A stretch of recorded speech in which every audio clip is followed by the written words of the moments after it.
Good afternoon. It's Monday, the 27th of June, 2022, just after 1 o'clock. Welcome to UK Column News. Your host today, Mike Robinson, myself, Brian Gerrish, and we're delighted to be joined by David Scott, bringing us Northern exposure from north of the border, Mark Anderson, who'll be joining us on live link from the US of A, and our very own Katie Jo Murfin.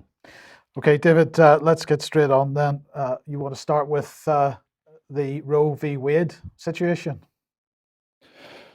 Yes, Mike, thanks. We've been watching the Roe v. Wade case since it started its transit through the United States Supreme Court. And it was clear a week ago that something big was coming because, as this first slide shows, population reduction advocate Bill Gates, who's very pro-abortion, as you can imagine, had resorted to using his daughter Phoebe, aged 19, in a bikini to sell My Body, My Choice, using sex to sell. So that showed, I thought, a certain level of desperation. Contrast that, if you will, with what was coming out of the anti-abortion advocates, such as this illustration here. Life News was reporting a report by abortion advocates, actually, that over 200 abortion centres in America would close after the United States Supreme Court overturns Roe v. Wade. That's 200 out of about 750, so a very substantial reduction. And you see there that the baby in the womb has its thumb up in approval. And then on Monday, this duly occurred, on Friday, I beg your pardon, this duly occurred. Here we have the New York Times reporting the end of Roe. The Supreme Court's abortion ruling will transform American life and politics, it writes. And we see here the anti-abortion protesters cheering and crying in happiness at the news that Roe v. Wade has been overturned. The New York Times continues. The Supreme Court has overturned the constitutional right to abortion in America. The court's decision issued yesterday is a culmination of a generational conservative campaign to strike down Roe v. Wade, the 1973 Supreme Court ruling that established abortion rights. 3 conservative justices, whom Donald Trump appointed to the court, supplied the votes to finally do so. Quote, "The Constitution makes no reference to abortion, and no such right is implicitly protected by any constitutional provision," end quote. Said Justice Samuel Alito in his majority report. But the New York Times continues, but Roe's fall will likely reduce abortion access for lower-income women and Black and Hispanic women, many of whom lack resources to travel. More on that in a moment.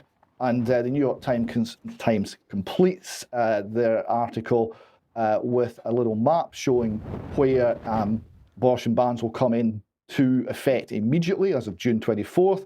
And where they are expected soon. So you see a very substantial portion of America is going to be covered by statewide abortion bans. This has been viewed by the political elite as a great catastrophe, and all of the usual suspects have been pontificating on the matter. Justin Trudeau, political rights, calls the overturn of Roe v. Wade horrific. Quote, "My heart goes out to the millions of American women who are now set to lose their legal right to an abortion. I can't imagine the fear and anger you're feeling right now," he said on Twitter. "No government, politician or man should tell a woman what she can and cannot do with her body." More on that story later. And it's been the same across the entire globe. Reuters reports that French President Macron said, "Abortion is a fundamental right for all women. We must protect it. I would like to express my solidarity with all those women whose freedoms have today been compromised by the United States Supreme Court," he wrote again on Twitter. And The Guardian covered some of the political response in America. Biden said the opinion was so extreme, emphasizing the wide-ranging effect it would have. "Let's be clear, the health and life of women in this nation are now at risk," he said. And Senator Elizabeth Pocahontas Warren criticized the opinion via a statement. 6 radical Supreme Court justices have overturned nearly 50 years of precedent, stripping away the constitutional right to an abortion. They have decided that the government, not the person who is pregnant, she uses the pregnant person there, should make private healthcare decisions and deny women the right to control their own bodies and futures. So she's using both pregnant person and woman in that statement, trying to cover all bases, it would seem. So that's the political reaction. I would like to go on just briefly to what we're actually talking about and why this decision has been made and why the political pressure has mounted over the years for this decision. And I would like to start with an extract from a book by Ron Paul, who is, as many will know, an OB/GYN doctor in his original career. And he writes on abortion, on one occasion in the 1960s, when abortion was still illegal, I witnessed while visiting a surgical suite as an OB/GYN resident the abortion of a fetus that weighed approximately 2 pounds. It was placed in a bucket, crying and struggling to breathe. The medical personnel pretended not to notice. Soon the crying stopped. This harrowing event forced me to think more seriously about this important issue. The same day in the OB suite, an early delivery occurred of an infant born only slightly larger than the one that was just aborted. But in this room, everybody did everything conceivable to save the child's life. My conclusion that day is that we were overstepping the bounds of morality by picking and choosing who should live and who should die. These were human lives. There was no consistent moral basis to the value of life under these circumstances. We've now got a video of some evidence being led to the American Congress describing what a second trimester abortion actually involves. This is quite harrowing, but an essential part of the story. Dr. Levatino, we'll begin with you. Welcome. Thank you, Chairman and members of the committee. I only have 5 minutes, so I'm going to get right to it. Second trimester D&E abortions perform between roughly 14 and 24 weeks of gestation. Your patient today is 17 years old. She's 22 weeks pregnant. Her baby is the length of your hand plus a couple of inches. And she's been feeling her baby kick for the last several weeks, but she's asleep on an operating room table. You walk into that operating room scrubbed and gowned, and after removing laminaria, you introduce a suction catheter into the uterus. This is a 14 French suction catheter.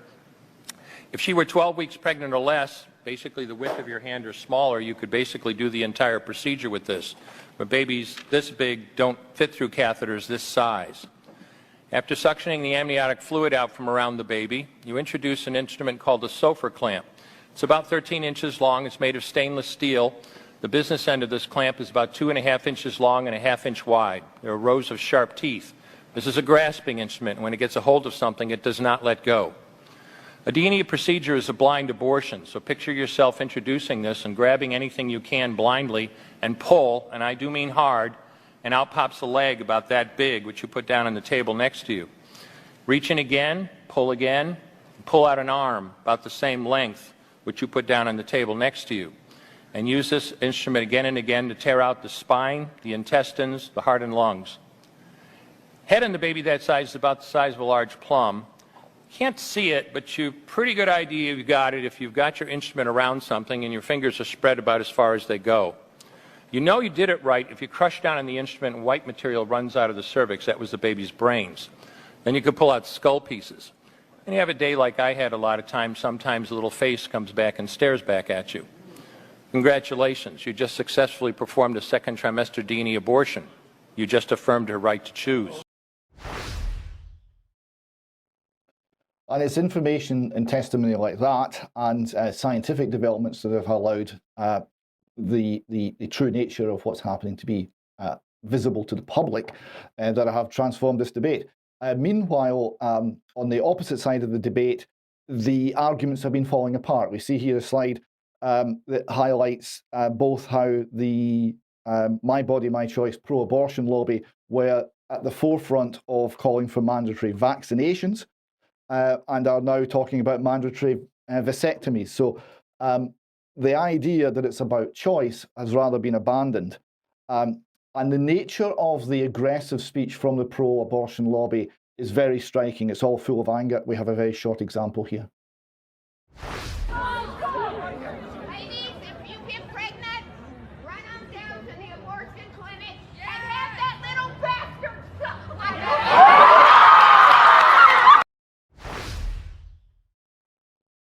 So that's the tone that's coming from the left, the pro-abortion lobby.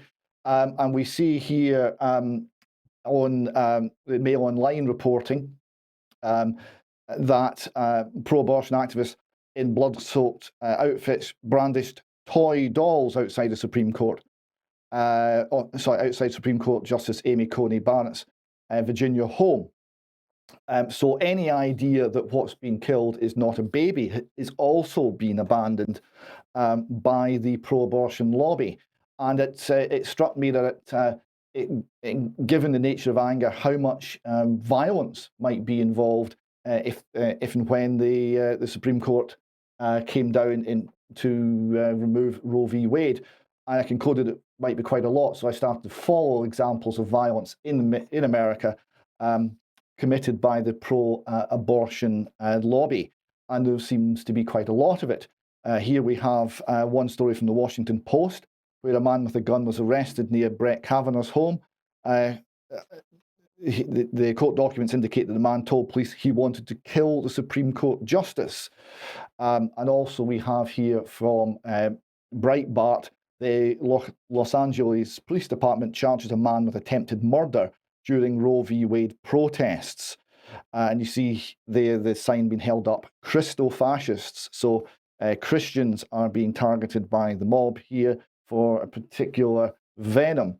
And the number of pregnancy services which do not support abortion, which have been subject to vandalism, firebombing and other sorts of attacks, now runs well over 100 in America. So the violence is stacking up in a very troubling manner. One of the things which has driven this debate has been the high quality scans, so people can understand exactly what the level of development of the unborn child is. Here we see a report from the Irish Independent back in 2006. Fetus 4D scans reignite the abortion debate. 4D scanning technique developed by Stuart Campbell at the Create Health Clinic in London has helped to revive abortion as a political issue since he published the first images 2 years ago. The pictures showed fetuses of 12 weeks gestation bouncing and kicking in the womb before the mothers are usually aware of such movement. At 16 weeks, they can be seen sucking their thumbs and yawning, and 18 weeks opening their eyes. I wouldn't say it reignited debate. I think these high quality scans actually ended the debate and made it only a matter of time until abortion went into reverse. Of course, in America, there is a racial element of this. We had Herman Cain, former presidential candidate, saying that it wasn't Planned Parenthood, it was planned genocide. And we've got a little video that illustrates this issue as well. Lives matter or just some black lives? The black lives killed by black men matter, right? Yes? The black babies killed in the abortion clinics matter, right? Thought so. The black officers killed by that bastard in Minnesota, that matters too, right? Okay. But the black babies that are killed in the abortion clinics don't matter, do they? Medical people. Do their lives matter? Does the future of our black babies matter? Huh? What's up? What's up? Awful quiet now, aren't they? Uh-huh. It's okay if we kill them in the womb, right? But you have a problem when you don't seem to really have a problem when we kill them on the streets. Yes, well, we know they're the same issue. If we don't respect the lives of our unborn children enough to save them and fight for them, our lives mean nothing once we're born. So this has also been playing in America, and I'm sure Mark will comment on this more. And finally, we've got here an example of the humour and, despite the seriousness of the subject, lightheartedness and compassion that the anti-abortion advocates have been bringing to the issue. This one's from the Babylon Bee.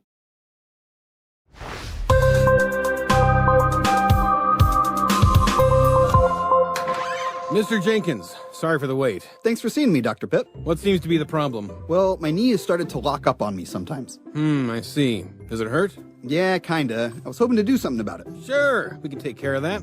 It's a simple fix. We'll just chop off each of your limbs and then suck out your brains with a vacuum. What? We'll just chop off each of your limbs and then suck out your brains with a vacuum. Just a little chop and then out come the brains. What are you talking about? It's healthcare. What? It is healthcare. How? Where am I losing you? Immediately. Your knee is bugging you. Yes. And you want me to do something about it? Yes. We just need to sever your spinal cord. You'll be on your way. I'm not letting you sever my spinal cord. It's healthcare. It's violent. Whoa, don't tell me you're anti-choice. I'm not. I'm pro-choice, and I'm choosing not to let you do that to me. Oh, it's not up to you. What? It's up to her. Hi, I'm Susan. Who is that? It's Susan. She just said that. I just said that. I'm Susan. Who is Susan? A woman. It's up to her. What do you think, Susan? Oh, suck those brains out. There's your answer. Your body, her choice. Get that vacuum away from me. It's healthcare. Why does Susan get to decide? She's got a career to think about. I'm gonna be a famous actress, and I don't want you mucking it up. I don't even know who you are. She's a woman. It's her choice. It's healthcare. Stop saying it's healthcare. Oh, would you rather Susan do this to you on her own in a back alley with a clothes hanger or something? I don't want Susan or you or anybody doing this to me at all. Why? What? Why don't you want this? Why would I want this? It's safe and effective. It does not sound safe and effective. You are anti-choice. No, I'm anti... Women? No, I'm pro... Rape. No! Anti-healthcare? Because that's all this is. It's healthcare. It is not healthcare. It's 100% healthcare. Medicine, healthcare. X-rays, healthcare. Stitches, healthcare. Sucking out your brains and then quietly selling your tissues, making a small, nice little profit, healthcare. Selling my tissue to who? I'll never tell. I feel like I am losing my mind! But I haven't even started yet. No! The answer is no. No, you can't chop off my limbs. No, you can't sever my spinal cord. No, you cannot suck out my brains. How you can call these procedures healthcare is baffling to me. It is healthcare. It is not healthcare! All you want is for your knee to stop hurting, correct?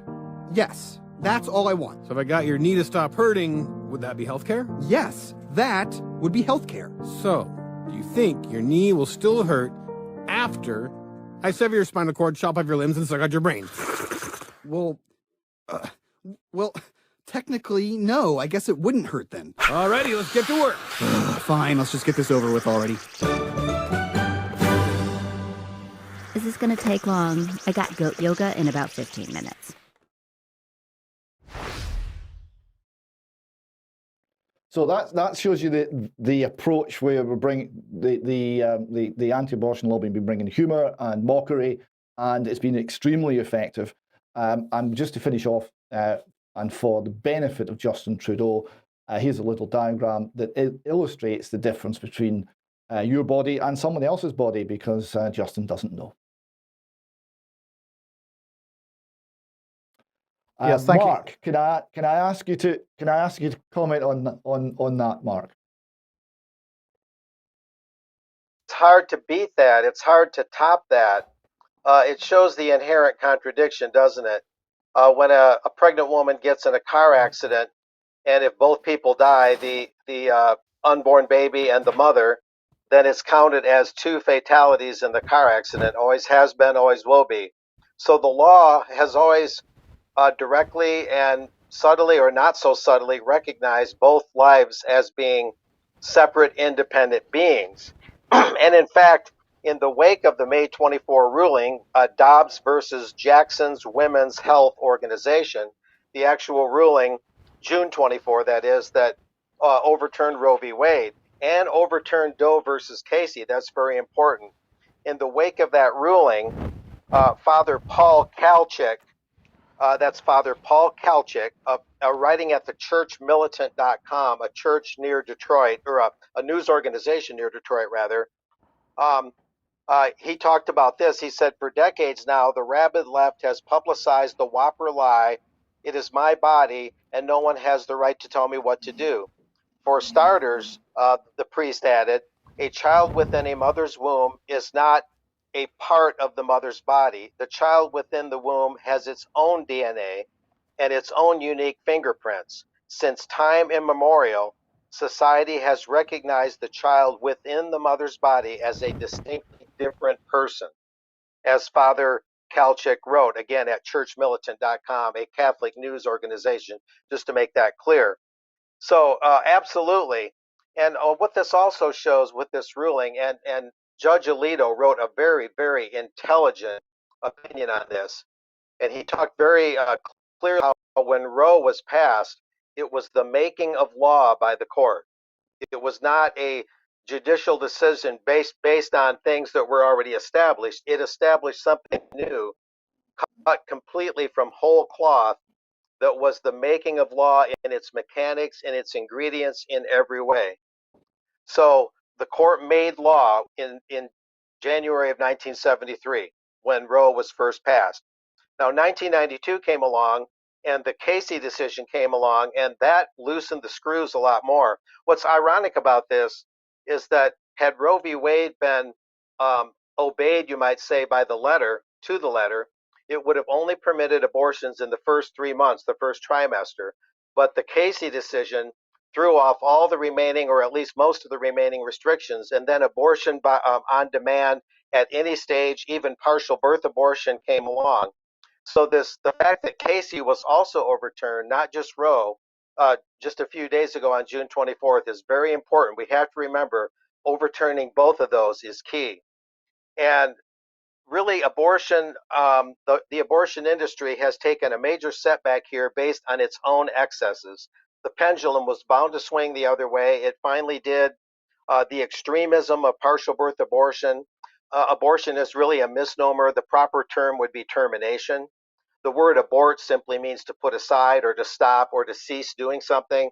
So the word abortion itself is one of the many euphemisms that have been used to sell this Malthusian baby killing industry. And it is, in fact, a super mega for-profit industry that runs off of tax dollars in the U.S. It's not just another medical treatment, as that animation so humorously but ironically pointed out. And I would also add that there's so much that could be said here, of course. Maybe we're a little short on time, but the Washington Post, to accent what you showed about the Black Lives Matter, the Washington Post brought out the article that the new ruling discriminates against women of color. But this is really critical. When Margaret Sanger founded the Birth Control League, which became Planned Parenthood, she specifically put the abortion clinics in black neighborhoods, and she said that she did that to willfully and knowingly carry out black genocide. She said in her own words that I am targeting lesser parts of the human race, and I want to weed out, pick the weeds out of the field, so to speak. I'm roughly paraphrasing her. So it was all about eugenics from the beginning. Margaret Sanger targeted black with abortion. So for the Washington Post to argue that this helps women of color is a gross misstatement of fact. And I would even go so far as to say that with 60 million plus deaths alone, and that's just the reported intentional surgical abortions since 1973, over 60 million deaths, that is, if I dare use the word Holocaust, a Holocaust, and genocide and Holocaust, of course, there's a thin line between the two, but isn't it interesting that now the Washington Post, the New York Times, you might say, have been the real Holocaust deniers? Now, if that's not grand irony, I don't know what is. And so I think those are the main points. Other things that came along were in 2010, the Tea Parties became more involved in politics. They got more people elected at the local and state level. Ron Paul probably has spoken about this.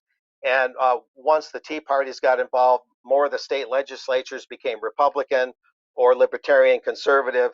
And that also made a big difference in changing the paradigm that made this ruling possible.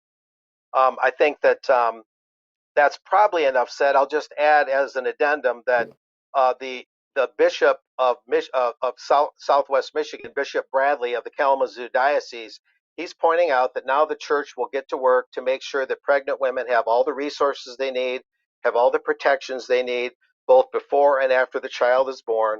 So they're not just letting this hang. The Catholic Church especially, but other churches too, are getting involved in protecting and helping pregnant women in the wake of this decision. Okay, Mark, thank you very much for that. We were just noting that this so far has been a male conversation. Katie Jo, I just wonder if you've got any thoughts on this. Yes, thank you. Well, Mark just, said everything that I wanted to say about Margaret Sanger and Planned Parenthood and everything.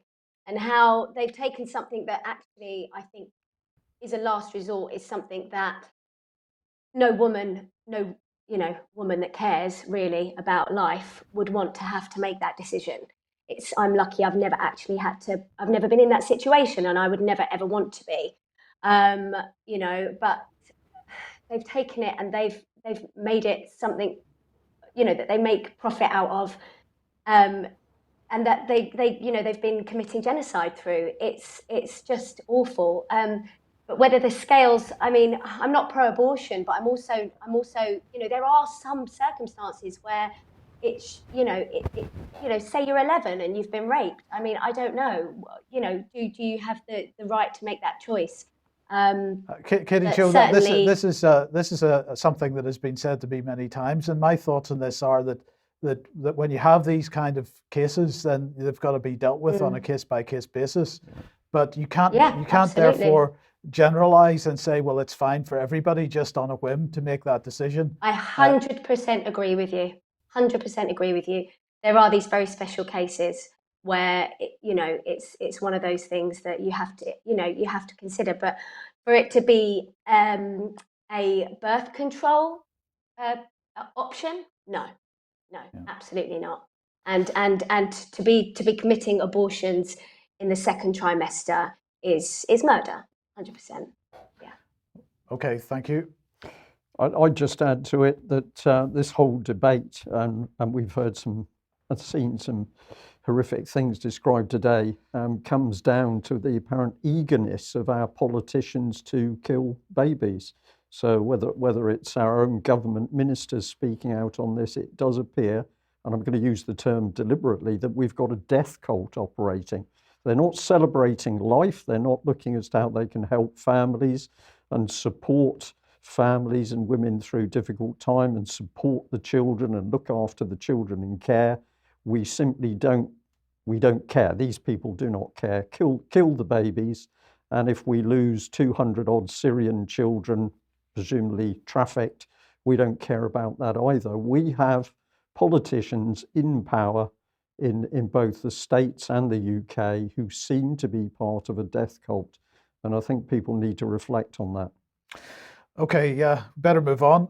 If you like what the UK Column does and you would like to support us, then please head over to community.ukcolumn.org. There are options to help us out there. You could pick something up from the UK Column shop. That would be much appreciated as well. But please do share the material that you find on the various platforms. And David, you've been doing a couple of podcasts recently. Yes, this one is with the Plumley podcast, Sarah Plumley, and she's talking to me about all things education, and particularly home education. So anyone who is interested in educating their child at home should seek out the Plumley podcast and her associated writing and output. It's all fascinating stuff, and it was a very interesting conversation. And this second slide here, this is a talk I gave at the Health and Truth Conference a couple of weeks ago. We've seen some clips from John William Noble already on the column. This is my talk. It's now up on their site, and it will be on the UK Column site too shortly. It covers the history of the UK Column, my involvement with it, and why we do what we do. Okay, thank you very much for that. Right, let's move on then to the Magnificent Seven, except there aren't seven, of course, there are nine. So here they are. And of course, there's two from the European Union, plus the rest. Aren't they a wonderful group, Brian? No, they're not. We're going to be discussing these horrible individuals. I just laugh slightly because the suits are all there trying to look casual because they've got no ties on. And then we've got the token woman. So yes. You know, well, that's what that picture's about. You wouldn't know these days. But anyway, what were they talking about? Let's just put that picture back up on screen because, of course, this is taking place in Germany, and you've got the wonderful countryside there. But Putin's blockade driving up international food prices. This is the main thing. UK is working with partners on a plan to overcome Russia's stranglehold and will work with Ukraine to repair vital railways, they claim. So Boris today is going to be emphasizing the crisis, which is reaching global consequences. far-reaching global consequences, and requires an internationally coordinated solution. Not only is Russia preventing Ukraine from exporting grain, there is increasing evidence that Russia is stealing grain from Ukraine, smuggling it over the border, and it's going to boost Putin's war coffers as a result. So Biden is reported to have called on Olaf Scholz, the German Chancellor, to not allow dissent, because, of course, France and Germany have been dissenting on this. We have to stay together, Biden said, because Putin has been counting on from the very beginning that somehow NATO and the G7 would splinter, but we haven't and we're not going to. And Scholz, well, he fell into line very quickly. He said, the summit must send out not only the message that NATO and the G7 are more united than ever, but also that the democracies of the world stand together against Putin's imperialism, just as they do in the fight against hunger and poverty. So as a result, the UK has put in £1.5 million to develop a testing process to identify whether grain sold by Russia on the world market has been taken from Ukraine, stolen. So that's going to tackle, they said, the scourge of stolen grain. There you go. So they're probably stealing the grain to feed the children they've already supposedly stolen. Yes, indeed. So anyway, who did he meet? Well, strangely enough, I mean, it's quite incredible that the two people that David chose to comment on in his section was Justin Trudeau and, well, the other one, Macron, as we'll see in a second. But here's Boris meeting Trudeau. Well, they were saying that Ukraine is on a knife edge and we need to tip the balance of the war in their favor. That means providing Ukraine with defensive capabilities, training and intelligence that they need to repel the Russian advance. So they're going to provide some intelligence. And of course, that means direct involvement. But look, we've got a little bit of a clip here. We'll show just a short section of this just to give you the feeling for it. Please try not to be ill. Hi, I'm Boris Johnson, Prime Minister of the United Kingdom. Et je m'appelle Justin Trudeau, je suis Premier ministre du Canada. And we're here in the G7 in Germany, but there's one world leader who can't be here, sadly, and that's our friend and colleague Volodymyr Zelensky, President of Ukraine, who's been leading his people in their heroic fight against the unprovoked aggression of Vladimir Putin. And Zelensky's not just been standing up for Ukrainians as Ukrainians fight like heroes for their own land. They've been standing up for the principles and the values that bind us together as democracies, the rule of law, the sovereignty, territorial integrity, des principes importants pour tout le monde dans le monde. And so here at the G7, we're showing more support for Ukraine, another £500 million worth of loans guarantees, making sure we sanction more Russian oligarchs associated with Vladimir Putin, and also placing restrictions on Russian gold exports worth £13.5 billion. Yeah, we're increasing the sanctions. Right, that's enough of that comedic duo. It's better than any Babylon Bee video. But anyway, who else did he meet? Well, we mentioned it already. Macron. So here he is, Boris meeting Macron. And they were discussing Ukraine, of course. They agreed that this is a critical moment for the conflict. I think they said that already. But they say that there is an opportunity to turn the tide of the conflict, Brian, so that's good. They need to support Ukraine and strengthen their hand both in both the war and any future negotiations. So there is an acknowledgement that there probably needs to be some negotiations, but let's see what kind of propaganda they're being pushed out. Their security is our security and their freedom is our freedom, says Boris Johnson from the G7. That's what it's all about. And as you heard in that little bit of video, they have put sanctions on Russian gold. And of course, what does that mean? Well, it means that Russia can't pay its debts because the last the last way mechanism that they could have paid their debts has now been fully cut off. Earlier in the month, I think at the beginning of June, they said that Russia would no longer be able to use gold to pay any kind of international debt, but they now are stopping all exports of newly mined gold from Russia at all.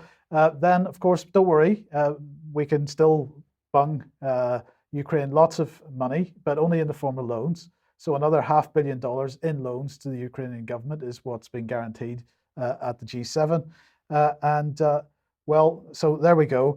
The question then is, what is going on? Well, I just want to highlight this article here, and it's an op-ed, it's an opinion piece in the Global Times. Of course, China, this is Chinese media, and the headline is, the G7 summit should read BRICS Beijing declaration carefully. Well, this is what they're saying. It's not surprising that the US and Western public opinion some narrow-mindedly believe that the BRICS mechanism wants to create an anti-US alliance. This is not only a deliberate trap of wording, but it's also creating an imaginary enemy. And they go on to say, the world has once again come to a crossroads: peace or war, development or decline, opening up or closing, cooperation or confrontation. These questions are thought-provoking. For a turbulent world full of challenges, the BRICS summit was a surprise. We hope that the upcoming G7 summit and NATO summit will not startle the world. We have a suggestion: the G7 summit may just as well carefully read the 14th BRICS summit Beijing Declaration, and it would definitely be rewarding. So the BRICS had their meeting earlier last week, and they produced a summit which was about, as they say, peace. At least this is what the rhetoric was from it: peace, development, and so on. From the G7, as they're suggesting, we're getting war, but we're getting a memorandum on the partnership for global infrastructure and investment from the White House. This is being launched at the G7 as well. And well, what's it all about? It's about finance mainly for green projects and so on. So projects will be launched to rival the Belt and Road Initiative. It's basically a rebranding of Build Back Better, Brian. That's what this is. So, for example, it's a bit of a shell game. USAID will invest £40 million in the $40 million in the Southeast Asia Smart Power Program to decarbonize and deploy clean energy technologies. That $40 million is expected to mobilize $2 billion in financing. So it's just about creating more debt. And of course, with the debt comes control. Yes, 100%. But in parallel with that, or just a couple of days prior to the G7, Boris was at the Commonwealth Heads of Government meeting. He wasn't alone. Prince Charles was there. Camilla was there. They were doing all kinds of stuff. This was an amazing exercise in British soft power. And of course, it's all about turbocharging trade and economic partnerships across the Commonwealth. Well, is that what it's really about? Because really one of the major projects that they've launched was all about active citizenship, because active citizens don't wait around for change to happen. So they have decided to launch a £27 million partnership with VSO, which is the UK's leading overseas volunteering charity. And they've created the Active Citizenship Through Inclusion, Volunteering and Empowerment (ACTIVE) program.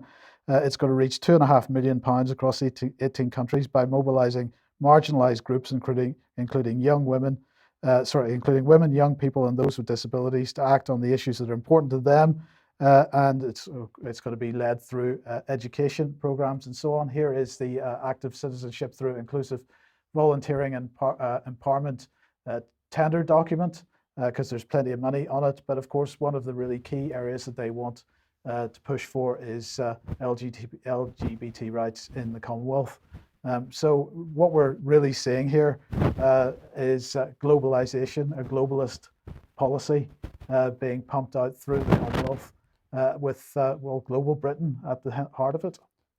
Yep, so this is the soft power. I just wanted to add there, Mike, the British Council backing active citizens. This sounds like a rebranding of future leaders from Common Purpose. This is 100% what it is, yes. But same agenda. We're going to get into countries and we're going to take over the countries from the inside, something we've been warning about for a great many years. Well, let's move on to the subject of the war in Ukraine. And we've got a section to try and give you an overview as to what's really happening. We'll kick off with the BBC's headline here because, well, let's expand it on screen. This is a very interesting statement. Live, help us end war by year's end, as Zelensky urges the G7. So we can just ask ourselves, what is he talking about? Does he honestly think he's suddenly going to turn this war around and win it by the end of the year? That's what the BBC would have many people mistakenly believe. Or is this the start of even Zelensky realizing that if he doesn't stop the war, he's not going to have a country to do anything with? Well, we remind viewers that a little while ago we used this source. Now we're saying there's some really excellent material coming out on the internet. Defence Politics Asia we've used before, but there are many others, and we're going to continue to promote the other good people. But this was our report back on the 21st of June. And of course, a big battle going on for the city of Severodonetsk, and the other side of the river to the southwest, Lysychansk, very heavy fighting.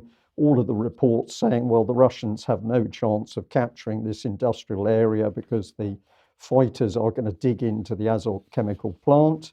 There was extensive fighting along the whole of the Kharkiv, Donbass and southern fronts as well. And it was also obvious that there was increasing encirclement of the Ukrainian positions going on. So if we bring it up to date, well, it's now all over because the Russians have fully taken Severodonetsk. This is a major operation because they were fighting thousands of dug-in troops. But not only have they taken the city, they've also taken the Azot chemical plant, and they've moved enough forces now to essentially encircle Lysychansk, and that city is going to fall very shortly as well. And this means that the Russians have been fully successful in taking over the industrialized area of the Donbass. And after that, they're going to be moving into what is largely agricultural land of Ukraine, where the Ukrainians have only been able to put in very rough defenses. So this is all looking extremely bad for Ukraine. There's been a lot of people taken prisoner, vast number of people killed, but the BBC simply does not want to tell the truth. This is the story being peddled, CNN, pointing out that Boris Johnson and others are saying we need to prepare for the fact that it could take years. So there's no question they don't want peace to have any form of chance, because they'd be saying, let's get negotiations going again and stop the killing. But as with the babies, we're going to carry on to kill as many people as possible.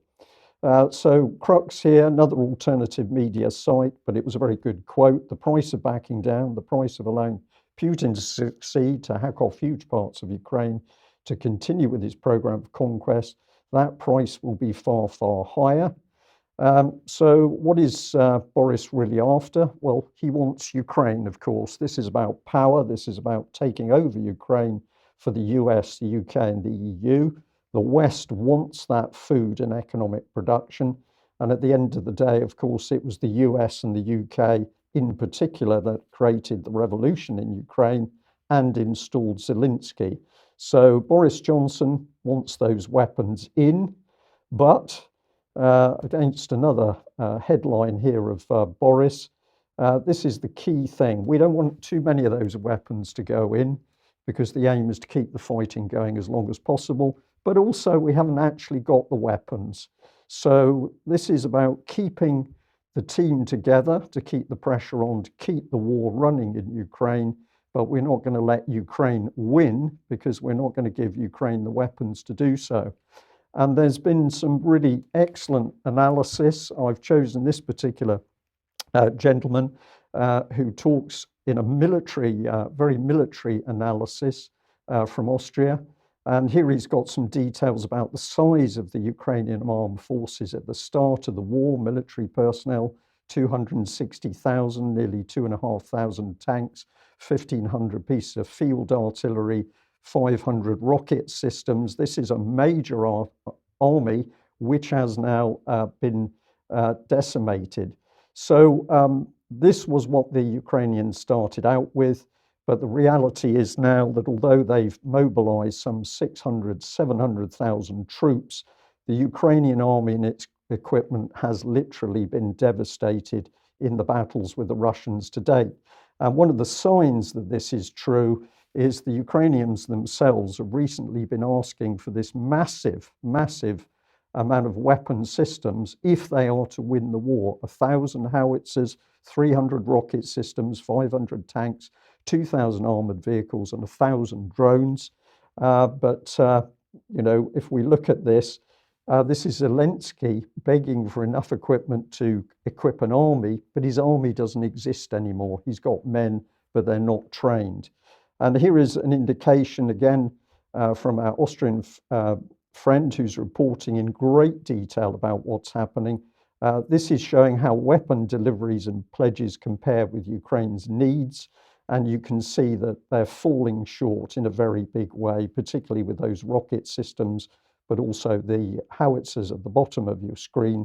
What Ukraine needs or says it needs and what it has been getting are two very different things. And the trouble is that Zelensky still doesn't realize he's been played and betrayed by NATO in the EU. And those weapon supplies are dwindling because the West doesn't have them, and also doesn't want to give away war stocks for the West.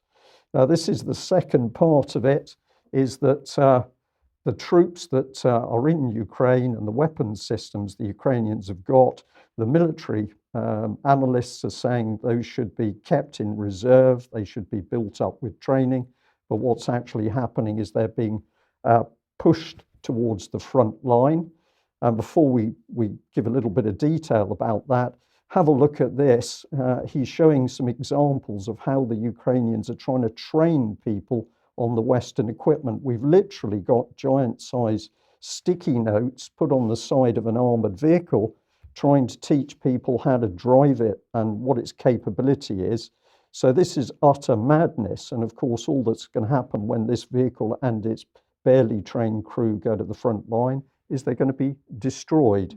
So this was the analysis. Instead of keeping this material back in order to get it fully prepared, it's being thrown piecemeal into the front line. And interestingly, this is increasingly shown as decisions by Zelensky and the political puppets rather than his own Ukrainian military advice. And we're getting more and more indications that inside Ukraine, there is a backlash from the Ukrainian military commands because these crazy decisions are being made by Zelensky himself. So the men and the materiel is being pushed at the front line, where it's simply going into what this man describes as the meat grinder. And the ultimate result is, of course, that the men and the material is being destroyed, and there's much visual evidence to show this on screen. He's got the destruction of the famous M777 artillery pieces, but also there's plenty of evidence of Western rocket systems and other heavy Western equipment simply being destroyed at the front. But of course, the equipment is one thing. It's the death of the soldiers Ukrainian soldiers on the front line, which is particularly harrowing. Just listen to this little piece of an interview with a Ukrainian soldier.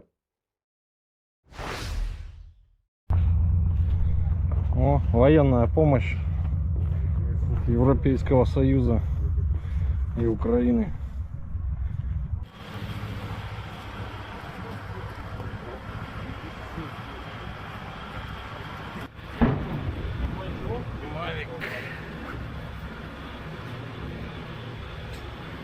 В идеальном состоянии.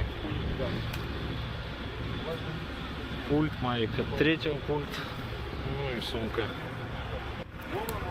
Радиостанция Motorola. Стационарная. Подарок. Найдены на опорном пункте.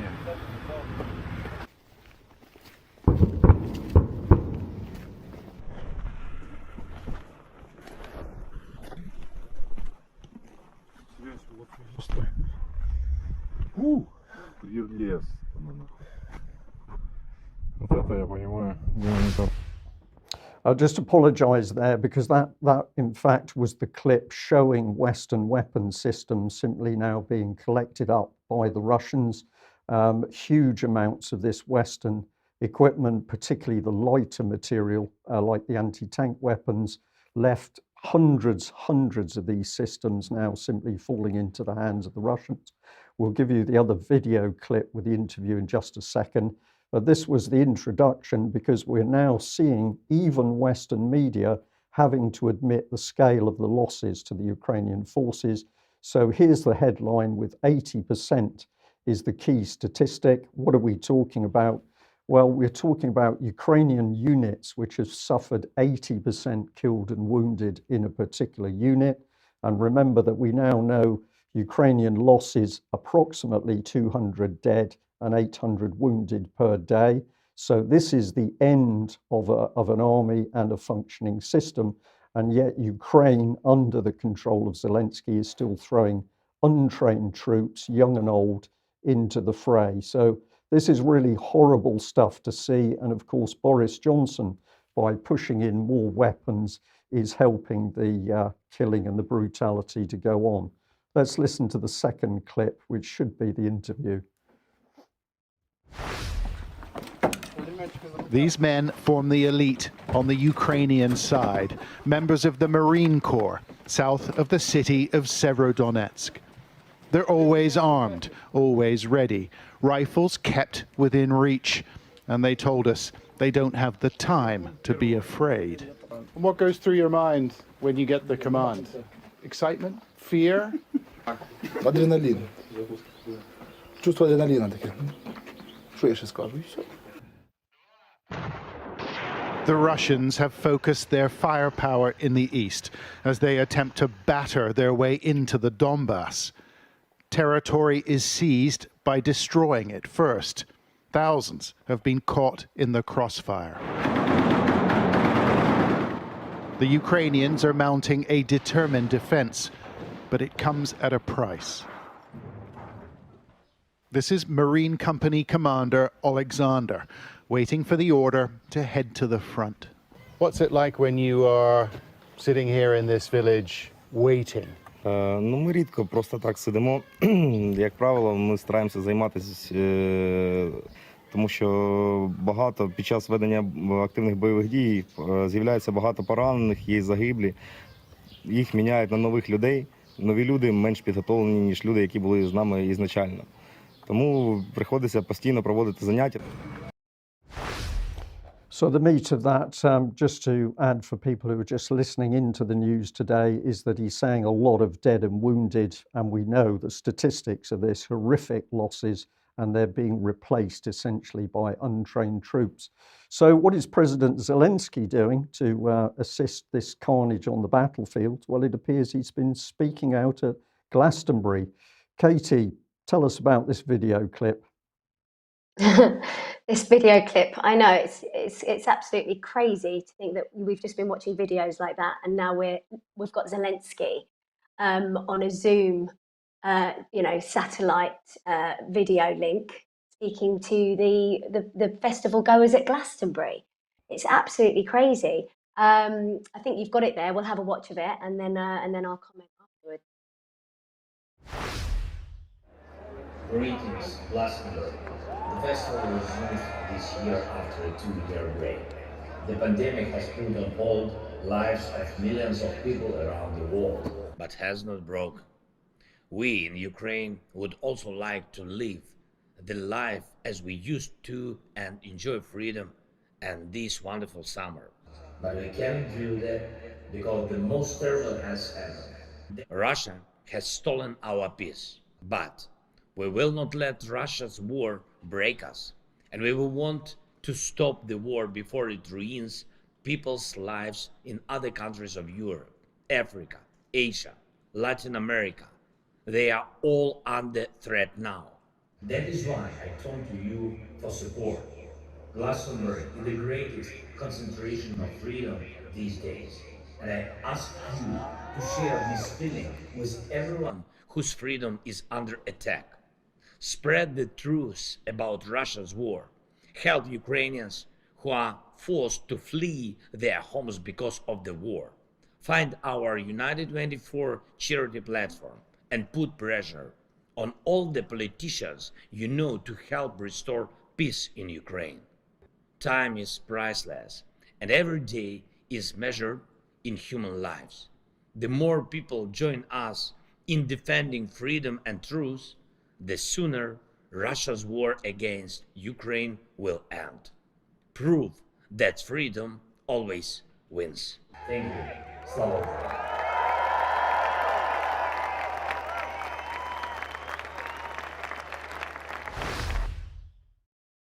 Well, firstly, I feel like I'm living in some film. It doesn't feel real, having all those people clapping and cheering him like that. And then the point that actually really stands out for me that he says in that awful spew of lies and guilt tripping is when he says we in Ukraine would also like to live the life as we used to and enjoy freedom and this wonderful summer. If I'm not mistaken, the people living in the Donbass region, have been subjected to genocide for years. So they didn't have freedom before Russia's invasion. And he's just reading a script full of propaganda. I just wish people would turn the mainstream media off and actually do a little bit of research and find out some truth for themselves, really. It's incredibly surreal, I think. Katie Jo, totally agree with that. But of course, the people there at Glastonbury weren't even there for the mainstream media. They were there for the music, and somebody, the organisers presumably, have taken it upon themselves to bring in that propaganda. But I agree with you, utterly surreal. Wouldn't it be great if all the Glastonbury attendees had rushed round to their MPs to say, let's call a ceasefire to the war in Ukraine? That might have produced an impact and might have taken us on the route to peace. Well, let's just finish the propaganda. Thank you for that. Let's finish the propaganda with our own UK Ministry of Defence. So here's the Defence Intelligence update. Not a lot of intelligence in it, really. But what it does, I'll summarise it, is they're saying that the Russians are struggling. The Russians are having difficulty in advancing in the Donbass, when the opposite is true. The Russians have been very, very clever and consistent in moving through some very difficult territory where they've tried to obviously keep their own casualties to a minimum, but they've also had to try and fight Ukrainian forces that specialize in hiding in urban areas amongst civilian populations. So this is pure nonsense and propaganda coming out from the UK Ministry of Defence. And the other thing, of course, to remember is that while Ukraine has been backed by the US, NATO, EU and the UK, and has got some 650,000 troops mobilised, it has lost. It's clearly beaten by Russia at the moment, and I'm going to suggest that the West needs to wake up to this and call an end to this war straight away. And we'll just end with, of course, the picture of the world as the Russians see it, which is just inevitable increasing militarization of the West, brought ever closer to Russia's borders by NATO, the US and the UK. And that doesn't even include Sweden and Finland, which are heading in that direction as well. Indeed. And if you want to smile in this serious subject, this is really excellent, but the journalist from France 24 went to Lizzie Chance to talk to people, some of whom were leaving, but they discovered that when they started to talk to the bulk of the local people, they got a shock. And that was because most people are staying, and they're staying because they're enthusiastically waiting for the Russian army and liberation, and they were very happy to say so. Yes, and David, then that brings us back to Lithuania. Yes, and Kaliningrad. So this is the New York Times writing here. A sleepy Baltic rail line gets a geopolitical wake-up call. Russia has accused Lithuania, a NATO member, of choking off the flow of goods to Kaliningrad, its enclave, they call it, on the Baltic, as part of sanctions over the war in Ukraine. Lithuania says Russia is lying. Now, we have here an article from Glimpse from the Globe, which is an American student publication, but it gives a good summary of the background to Kaliningrad. And they write that Kaliningrad has become extremely important for Russia's geopolitical strategy since Poland entered NATO and the Baltic states followed in 2004. And they also write, beyond its value as a Russian stronghold in, quote, enemy, end quote, territory, Kaliningrad is useful because of its commanding position along the Suwalki Gap, a very narrow and hard-to-defend strip of land that's the only passage from Kaliningrad to Belarus, a Russian ally. The 65-mile stretch of land is also the border between NATO countries Poland and Lithuania. Russia is aware of the uniquely strategic position of the Suwalki Gap. Should it take control of the gap, it would geographically cut off the Baltic states from their NATO allies. So that illustrates just how vitally strategically important this area is. we go for some light relief to the BBC, who write, Kaliningrad row, Lithuania accuses Russia of lying about the blockade. So the Lithuanian Prime Minister has said that the Russian claims of rail blockade of its territorial outposts are a lie. Kaliningrad is on the Baltic Sea and uses rail link to Russia via Lithuania for passengers and freight. When Lithuania banned the transit of steel and other ferrous metals under EU sanctions last Saturday, Russia threatened to respond. Simonetti explained that passengers were still able to travel and only around 1% of Russian freight was affected. So we are blockading them, but we're only blockading them a little bit. So that makes it a lie. One senior diplomat in Brussels said that the Russian talk of a blockade was disinformation and completely untrue. But they've just confirmed it's true. So I think they mean malinformation, which is true information that we find hugely embarrassing. Quote, Lithuania is complying with the sanctions imposed by the European Union on Russia for its aggression and the war against Ukraine. So if that's not strange enough, the Baltic Times here continues. It describes how first of all, this is not Lithuania's decision. These are European Union sanctions that came into force on June the 17th. The railways are now applying these sanctions, so there's no denying this is happening. The railways are applying the sanctions and notifying their customers that as of June 17th, sanctioned goods, steel and other goods made from iron ore will no longer be taken via Lithuania. This has been done in consultation with and in accordance with the European Commission's guidelines. So it's the European Commission that's responsible. Overland transit between Kaliningrad and the rest of Russia is not suspended and blocked. The transit of passengers and goods not sanctioned by the EU continues. Lithuania has not imposed any unilateral sanctions. She also pointed out that there'll be further bans coming into force on July the 10th for cement, alcohol and other products, and on coal and other fossil fuels on August the 30th, and also on Russian oil from December the 5th. So it's clearly a ramping up of a blockade. So Russia's telling the truth, but we're pretending it's all a lie. It's very, very surreal. Just a quick note that this is a nuclear-armed exclave. Here, Reuters reports back in, this is from several years ago, Russia already has nuclear weapons in the Baltic region, says Lithuania. So they are nuclear armed, so that should reassure everyone. But it's okay, Mike and Brian. It's okay, because the Financial Times says the EU aims to de-escalate tensions over Russian trade to Kaliningrad. Well, that was good news, but then I read the article. Bans on steel and cement will be enforced, but lawful goods allowed, says Lithuania. Allowed through Lithuania, says Joseph Borrell. The EU's top diplomat, and this gets really bizarre, the EU's top diplomat has insisted the bloc has no intention of blocking lawful transport of Russian goods to Kaliningrad through Lithuania in comments designed to de-escalate tensions with Moscow. And how do they define lawful goods? Well, it's the goods that they have said are not illegal. It's lawful as defined by the EU and the West. This week, Lithuania began implementing sanctions that ban the transit of certain Russian goods through EU states. The checks triggered a furious response from Moscow, which accused the EU of starting a blockade of Kaliningrad and has threatened Lithuania with serious consequences. Quote, we do not want to block or prevent the traffic between Russia and Kaliningrad, Joseph Borrell, EU High Representative, said on Thursday, and that the EU measures should be implemented, quote, in a clever and smart way. He continues, there are two objectives, to prevent circumvention of sanctions and not to block traffic. Both things should be possible, and we are working on that, he added. Gentlemen, I don't know what to say. That is insane.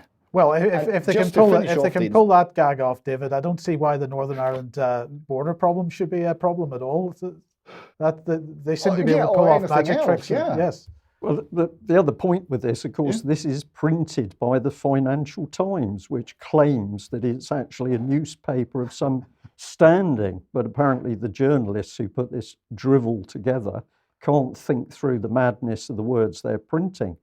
I wonder whether we could just ask Mark Anderson very briefly, because the clock is ticking, Mark, but do you understand how to sort of communicate with people in Europe these days? Because we don't.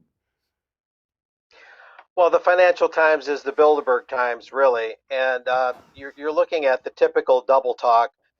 Trade is sacrosanct to the globalists. Whatever wars might be going on, trade must happen to some degree. And it's going to sound insane because it is insane. The whole idea of relying on Ukraine for food and that whole narrative, nations just need to become more self-sufficient. They need to rely less on global trade and be more nationalistic, if I dare say that word, and kind of tone down and eliminate the need for all this trade madness that manifests itself in so many ways. Yeah, nationalistic is that's a banned word. Independent might be a better word, David. Yeah, so just to finish off the crazy with going back to the New York Times where we started, they interviewed Peter Nielsen, a Danish colonel commanding a NATO unit in Vilnius. And he said that he didn't sleep very well in the month up to Ukrainian invasion, but now I sleep very well, touch wood. And he said that around half the Russian troops and hardware that had been previously based in Kaliningrad have now been redeployed to the Ukraine. The United States, in contrast, had boosted NATO forces in Lithuania with around 700 American soldiers now in rotation as a supplement to a regular contingent of 1,150 German, 250 Dutch and 200 Norwegian troops. This, said Colonel Nielsen, makes a Russian military strike against Lithuania highly unlikely, even if they are crazy. None of that analysis fills me with any sort of confidence, because we're talking only, 2,500 troops? And we're saying that Russia couldn't mobilize if it feels its essential interests are threatened enough to overwhelm that in that 62-mile strategic gap between Belarus and Kaliningrad. I'm sorry, that is not credible. I think the Danish colonel should go back to military training school. I think he should be back classed. Is that how I would put it? Yeah. Okay, Katie Jo, a couple of weeks ago you mentioned that you were, or people were, setting up a Red Pill event in Glastonbury, and well, it has come to the attention of the mainstream press. So we have Vice here. We have Vice here. Do. COVID truthers are having their own Red Pill Glasgow. That's right, yeah. According to Vice, COVID truthers and conspiracy theorists are having their own red-pilled Glastonbury. For anybody that doesn't know about Vice Media, they received $250 million from investors in 2019, including George Soros. So need I say any more, really? They have featured everyone in the article. Right Said Fred actually did give them a small interview. They told Vice that exactly why they were supporting the event. And lead singer Richard told Vice World News that his group was involved to support fellow musicians whose careers have been harmed for airing their COVID conspiracist views. While his brother Fred has been a conspiracy theorist even before the pandemic, Richard said himself he had only begun delving into the ideology since the outbreak of coronavirus. I didn't start going down the rabbit hole until I heard the Build Back Better mantra repeated several times by several leaders right across the planet, said Richard, echoing a widespread conspiracist belief that the slogan adopted by Western governments for their pandemic recovery programs in fact refers to a more sinister plot by so-called globalist elites. The minute you hear people like Trudeau or Macron or Johnson or anybody else saying the same three words in their speeches within a week, you know that something is up, he added. You don't have to be a cordon bleu chef to know the fish is off. Which is brilliant. So although they're trying to make us look like stupid conspiracy theorists, they've actually given us some great free advertising. Danny Rampling said that the media, social media groups that he's on, there have been comments like, oh, this looks great and I can't wait to come. And so Vice have actually done us a favour and helped us with our ticket sales, which is fabulous. Talking about tickets, we have decided that we're going to keep the price at £99 for adults for the weekend. This was the early bird ticket price, and it was due to change at the end of the month. But I just think everyone is feeling the pinch, and I wish we could do the whole event for free for everybody. But even though we have amazing volunteers and a lot of our artists are actually doing it for free, the overheads of running the festival are pretty big. Yeah. So, but we just wanted to, at least do something to help and make it a bit more affordable. So it's still £60 for the youth ticket. That's 13 to 18-year-olds, and under 13s are free to come to the event. And there is lots there for the whole family to enjoy. We're actually going to have a little Hope Village where we'll be selling ice cream and burgers. There'll be face painting and henna tattoos. And one of our teachers that teaches sewing at Hope, she's going to have a little bus there, and she's going to do sewing sessions. And so it's going to be plenty for the whole family to enjoy. And we have some beautiful food outlets as well. One of those being Zoo Cafe from Lewis, and they do the most beautiful vegan and gluten-free food and coffee. And their pop-up cafe is stunning. But one of the most exciting things for me about this event is that I'm discovering so many new up-and-coming artists. One of them is a schoolgirl, aged 14 actually. Dee Dee Shine is a BBC introducing artist who releases music through her band, The Elegant Gull. And Dee Dee writes all the songs, lyrics and melodies, and her dad helps out with production and arrangements.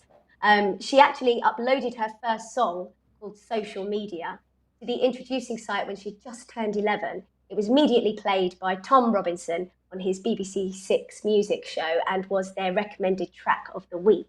A couple of weeks later, it was played by Soulwax on their New Year's Eve show and again on Six Music. 3.5 years later, at 14, she has had over a dozen tracks played on Six Music and hundreds of plays on Amazing Radio. She has just played her first gig supporting Tom Robinson at the Concord in Brighton, where she only had 2 weeks to get the show together. So Dee Dee's music takes you from dark and angry to depression and corruption, and her songs, I would say, have incredibly mature content with this wonderful innocent pop sound. I'm really happy to be able to give people like Dee Dee and this Elegant Gull a stage at the Freedom Music Festival and hear all the artists that are coming to perform. If you want to hear them, they're on the collaborators page on the website. And we have just had confirmation that Slipmatt, a fantastic legend of a DJ, is DJing Friday night. We also have Rox Bishop Band. They're kicking off Sunday's live music, and William Wallace Protest Songs. They're singing on Saturday. So it's going to be a fabulous event. And I'd just like to quickly finish this segment with a huge thank you to Michael Manuel James, aka Mad Mix, and Martin, the writer and producer of their songs. They have donated £365.54 from the sale of their single Killer COVID to Hope, which is going to be going towards the next lot of work that the Alphas are going to do. And their latest single, Monkeypox My Bee, I can't say it because it's a very sweary song. They're desperately trying to get it in the charts, and I know it's not some of the viewers' cup of tea. It is quite, as I say, sweary throughout it. But actually, what I like about that is that sometimes there are no other words apart from expletives. It's such utter laughable rubbish that, putting it plainly, it's just, you just got to take the mickey sometimes. And it's a great way to get it out there to people how ridiculous this monkeypox joke is. So you can actually get that on Amazon and iTunes and on his own Mad Mix Conspiracies website. Right, super, thank you. Well, we're pretty much out of time. I think we're out of time, actually. Katie Jo, thank you very much for that. And it's great to hear about some positive things happening and an event at which ultimately people are going to enjoy themselves. Can I just confirm that President Zelensky will not be present at your event? He certainly is not welcome. Okay, super. Okay, thank you for that. David, just very quickly, final slides. Yes, to finish on something with a bit of light relief, Metro reported that Gary Lineker claimed he suffered racist abuse because he had darkish skin. Former England footballer, Match of the Day host Gary Lineker claimed he suffered racial abuse as a child and as a player. 61-year-old who's white says that his darkish skin meant he was called racial slurs by both school pupils and prominent figures in the sports industry.